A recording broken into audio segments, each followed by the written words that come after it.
Nalaman po kasi namin na pagkatapos ng hit and run, pinapadalan kayo ng pera ng mga Tera kada taon. Nakapagtaka lang po, hindi naman po kayo empleyado o kamag-anak nila. Cesar, kung may alam ho kayo, sabihin niyo na ho sa amin. Tulungan niyo ho kami, parang awa niyo na. Tawanin mo sana ako. Totoo na pinapadala nila ako ng pera para manahimik. Manahimik? Bakit to? Ano nakita niyo?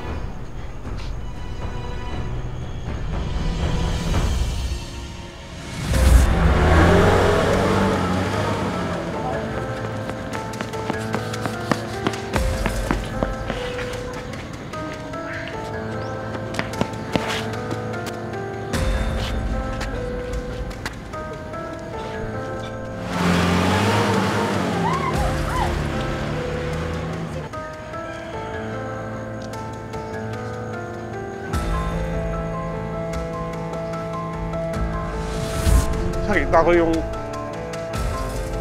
nakabangga sa kapatid mo.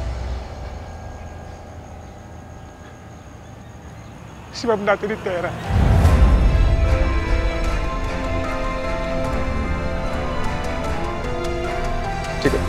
Sigurado ho kayo? Nakita ko yung driver ng van. Patawanin mo sana ako. Kasi natunto nila ako eh.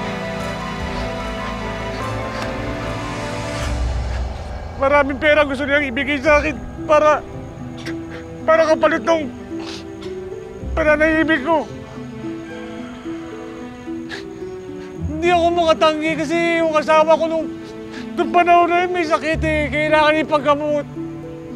Totoo yun. Maniwala ka sa akin, matagal na ako nakukonsensya.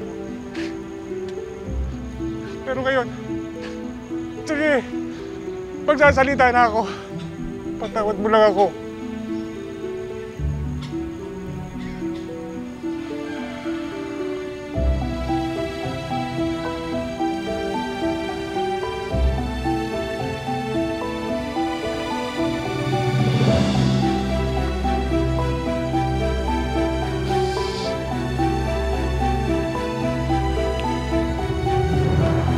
Sa wakas magkakaroon ng hostisya ang pagkamatay ni Ine.